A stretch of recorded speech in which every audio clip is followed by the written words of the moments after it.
What's up, everybody? It is Kellen here from Start Your Systems, and welcome to Monster Energy Supercross 2, the official video game, where today I'm going to be updating you guys on the news that Supercross has now officially been announced as returning in 2020. That's right, after 2 months off for the COVID-19 situation, Supercross has come up with a plan to return to racing to finish off the final 7 rounds of the season. We already talked a little bit about this yesterday in the video I posted, but now there is official news out, and we're going to talk a little bit about it right now, actually. So the big news that I think most people care about is location, and location is right here. You get used to this stadium, folks. Rice-Eccles Stadium will host the final 7 rounds of the 2020 Supercross Championship.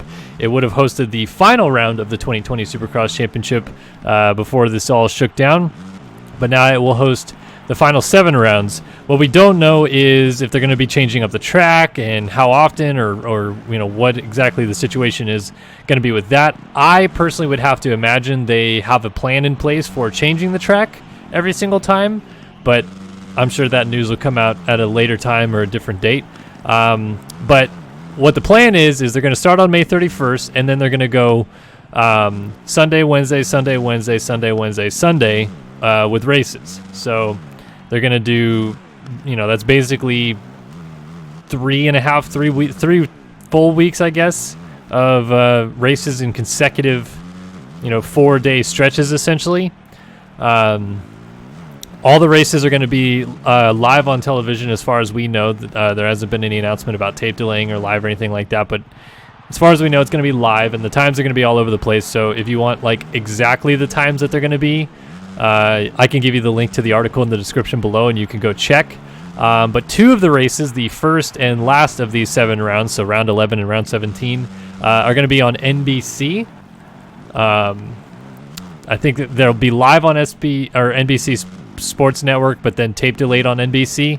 And then the other 5, so rounds 12 through 16, will be live on NBC Sports. And of course, that is, the same thing. If you have the Gold Pass already, that is already going to work, so it doesn't matter what channel it's on or whatever, you'll be able to watch it live through the Gold Pass. But yeah, no fans in the stadium, no fans in attendance, because that's still under strict regulations and laws in really all local governments, but Utah has this as well. So they're just going to try to get the last 7 rounds done in one place, get it all out of the way, and Salt Lake City is now confirmed as the chosen destination for this plan. Now, one of the things that I immediately noticed when the schedule came out, and I've already, kind of discussed it personally on my Twitter account and stuff like that, is there is going to be only one showdown now. Initially, of course, we were supposed to have a showdown at Denver and a showdown at the finale at Salt Lake City. So Denver would have been round 14. There will not be a showdown when round 14 will happen at Salt Lake City. There will only be the finale showdown for East and West. So that means there is exactly 9 races for both coasts, which is, I think, what everybody always really wanted to see. It's kind of dumb that the West always did one more round, or has been doing one more round these last couple of years. So no further with that. It is going to be the format will go as follows. We're going to do 3 consecutive East races to start through round 13. Round 14 and 15, as they would have been in real life, will be West races. And then round 16 will be an East race again. And round 17 will be the East-West showdown for both 250 classes. In terms of who's invited to this event, they laid out more or less pretty specific guidelines for that. The top 40 in 450, 250 East, and 250 West points as they run will be invited to this, and anybody that can't make it out of those 40, they will go down to top 100 in national numbers from the year prior to select.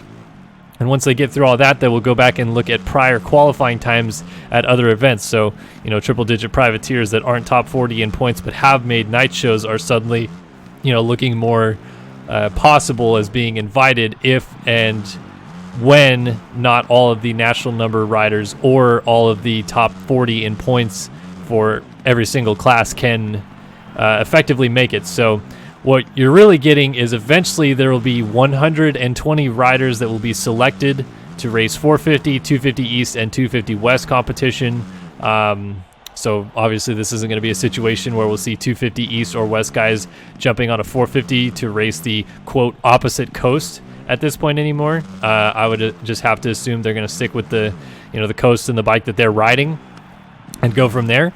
I don't know that for a fact, but that seems like the case what it's going to be, because they have really strict guidelines about how many teams and mechanics and all this stuff like that they're going to be allowed to have.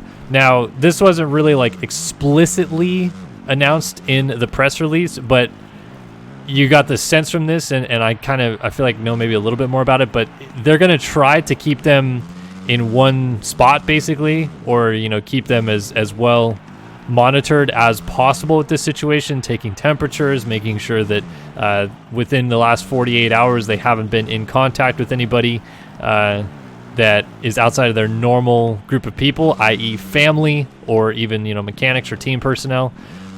So they're going to really restrict who can come, how many people are there. As far as we know, media is going to be very limited. Team personnel has already been announced that it's going to be very limited and things like that.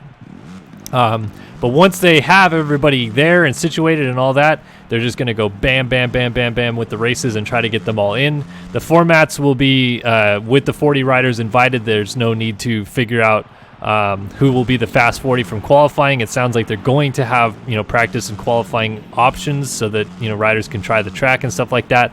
But then they're just going to have the standard 2 heat races and an LCQ, and then the main events for both classes for all 7 rounds. That's as far as the announcement goes. That's what the plan is going to be. So there will be no Triple Crown races involved with this situation, which I think is probably the smart move. If you're going to have 40 guys there in the first place, you don't want to have them show up to the stadium just to not qualify into the Fast 18/22 to go into a Triple Crown.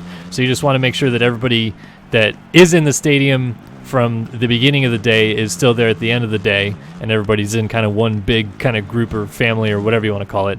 But this is huge news. This is Supercross coming back. This is Supercross being on NBC in pretty prime time spots twice to round out the season, and not a lot of other sports leagues going. I know NASCAR is coming back and stuff like that, but most world events are still pretty much canceled or limited at the very least. And then major stick and ball sports across the US are just nothing's happening. Like the unions can't agree on anything. So the fact that Supercross is going to go racing is going to be big for our sport, because it's going to mean that there's going to probably be more fans watching than there were before. Is it going to be a guarantee that it's going to grow the sport? Probably not, but it is going to be interesting to see how that whole dynamic kind of shakes up with these final 7 rounds. And I really have no idea what to think about how the championships in all classes are going to be perceived, because not only have the East guys had these 2 months off since Daytona back in early March, but the West guys were done back in early February, so they've had 3 months off at this point of racing, and it's going to be coming up to about 4 months by the time they get racing. So this is one of the biggest non-racing hiatuses these guys really ever have, and suddenly they're going to be thrown into the final 3 rounds instead of 4 of their championship to wrap it up. So that's going to be crazy, with Ferrandis and Faulkner and Justin Cooper trying to figure it out on the West Coast. And then obviously on the East Coast, it's still fairly close at the top with Shane McElrath and Chase Sexton. And I talked in my last video about how RJ Hampshire got reconstructive ACL surgery, so he won't be on the gate, so he's out of this thing. But Garrett Marchbanks just won the last race in Daytona, so that's going to be crazy. And then amongst all this that isn't really talked about whatsoever is Eli Tomac just had, not he personally, his girlfriend did have a child. So Tomac has been, dealing with being a new father, and I know a little bit about that because it's coming up for me. But he's probably been sleep deprived and focusing a little bit more on family life than he has been on just wide open training.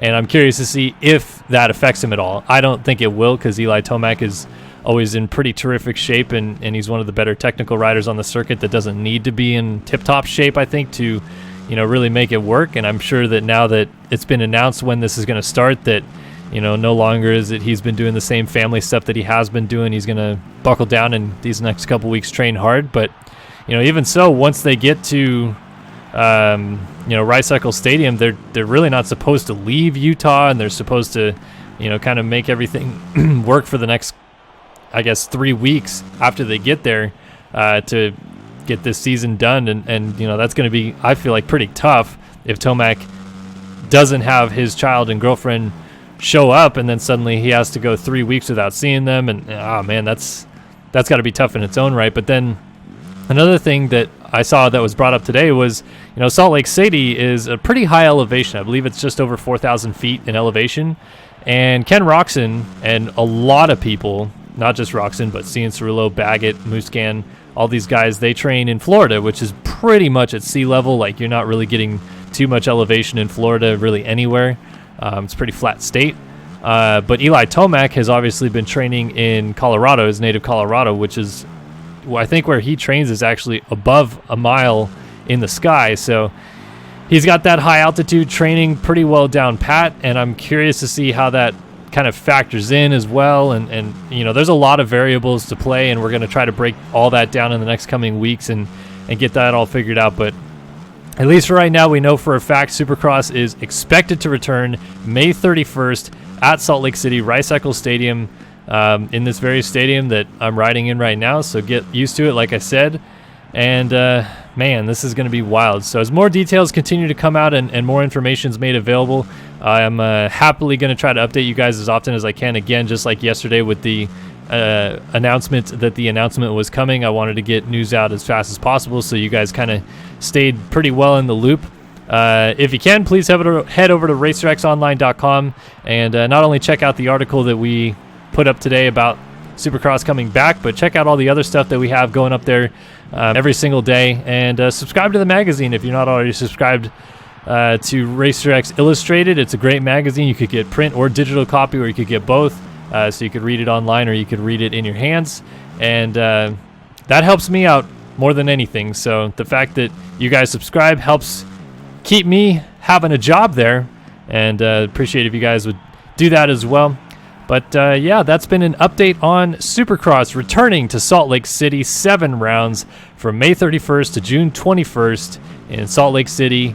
And we're going to get this Supercross season hopefully wrapped up without too much issue from here on out. So that's the news today. Hopefully you guys enjoyed this video and learned a little bit from it. And always happy to answer comments in the comment section below. If you guys have any things you'd like to ask or talk about, happy to head down there and respond. So thanks again for stopping by watching the video here on Start Your Systems. My name's Kellen, and I'll see you guys in the next one. So long for now.